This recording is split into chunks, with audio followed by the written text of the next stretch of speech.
Welcome back, everyone. Michael here with Offshore Citizen. We've been talking a lot on this channel about people relocating and different visas. So today I'm going to talk about a new one. It is quite interesting. You know, if you look around the world today, there's a big global trend by countries trying to attract people in. We saw this probably early on in the year, kind of like early spring, or maybe rather late spring, early summer in 2020, when Estonia introduced the first digital nomad visas. There's been a bunch of them since then. And today I'm going to talk a little bit about kind of some countries that are doing a bad job, but contrasting that with this other country, which is doing a good job. So the bad country we're going to talk about is Australia.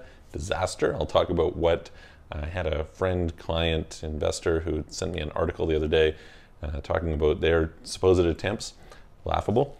And then contrast that with UAE and their new visa, which we're going to talk about, which is the new green visa they just announced. So yeah, we're going to dive into that. If you would like help with these subjects of getting residency permits, getting citizenships, figuring out what the best solution is for you in terms of relocating, or if you're maybe not wanting to relocate, setting up your company abroad, optimizing your international tax, getting asset protection, etc., please reach out to me. You can book a call, calendly.com/Michael-Rosmer, link in the description below, or send a message to our websites, offshorecitizen.net or offshorecapitalist.com. And before we get started, hit the subscribe button, nail the notification bell, hit the all notifications so you don't miss out on any of our videos. Okay, so UAE has announced something called the green visa. Now, you know, I'll give some context in a second on what the paths to getting into UAE are, and you know where this fits for whom it does and for whom it doesn't. But in the meantime, let's just talk quickly about Australia. So Australia says, hey, we want to attract digital workers, you know, people who are high-tech skilled people. We're going to let in 5,000 a year a day for 5,000 a year. So right off the bat, you have this like cap. By contrast, UAE announced a program recently where they want to attract 100,000 people. Now, just kind of consider different sizes in population. Much smaller in UAE, much bigger in Australia. Many more people they want to bring. They understand the value of, you know, productive, innovative, etc. people. Like if you just think about this, right? It's smart to be attracting top talent because guess what? The success of any country over a long period of time is going to be based on the quality of innovators, producers, etc. that you can attract to your country. So it's good news for countries to attract those people. What was Australia's idea? Australia's idea is, hey guys, we're going to introduce a bright line residency test that tells you when you're tax resident and makes it clear. And their standard is like, you could be tax resident if you spend 45 days a year. This is their way of attracting people. Unfrickin' believable, right? All these other places are like, hey, you know, you come here, you don't have to pay taxes for 6 months. Oh, hey, you come here, maybe you don't have to pay taxes for a year, whatever it is. These guys, hey, we're gonna make it very clear.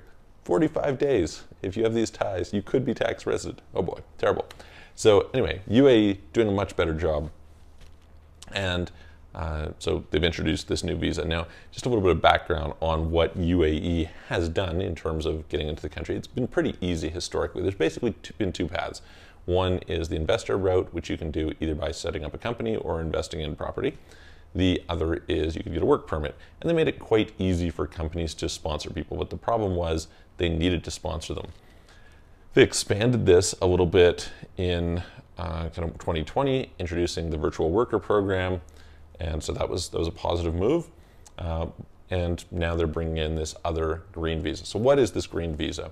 This green visa is really for pioneers, entrepreneurs, freelancers, but largely also kind of postdocs, skilled workers, etc. And what it gives you the ability to do is to come and work without needing to be sponsored. Okay, so this is not necessarily applicable for a lot of people. Normally the path that we help people with, and we've helped lots of people in the last year, it's been tons of people who are going to UAE, usually it is with the company option. And the reason is it just makes sense for a lot of people. That's what I've done myself. You know, you get a 3-year visa, it's quite straightforward, you have a lot of flexibility, etc. They introduced the virtual worker program. It's a little tougher to qualify for. It's not really for everybody. And a lot of people don't want to invest, say, $250,000 plus to get an investor visa. So this is like a really nice, streamlined way to go.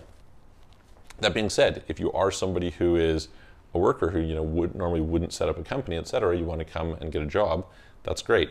And UAE has done a lot lately to try and move in this direction. So one of the things that happened recently, a couple of years ago, was Careem, the ride-hailing service in UAE, was bought by Uber for like $3.1 billion.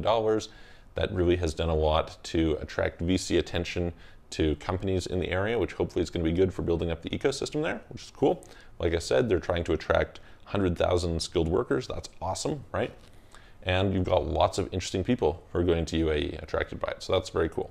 Now, some unique and great things about this green visa. Number one, you can sponsor your kids, okay, great, your spouse, okay, but also your parents.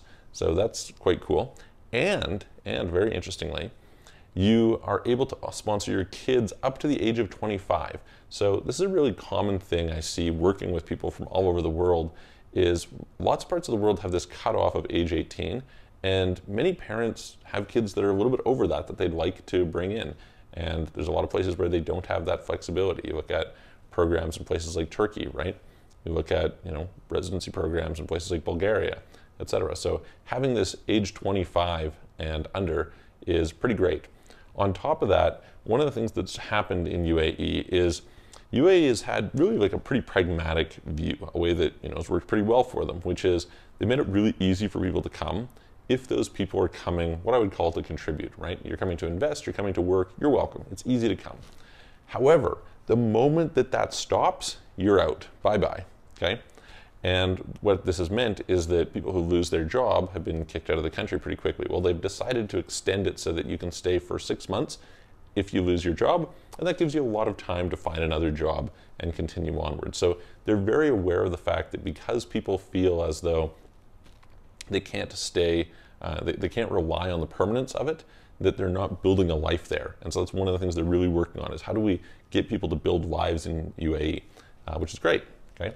So that was part of, they introduced the permanent residency a little while ago for, granted a fairly large investment. They announced that they're going to allow citizenship for the right people, and now this, bringing it in. So all signs of the general improvement the UAE is doing, which is great, quite positive. They want to attract something like $150 billion in foreign investment over the next 10 years, something like that, which is, again, pretty great. That's a lot of capital, right?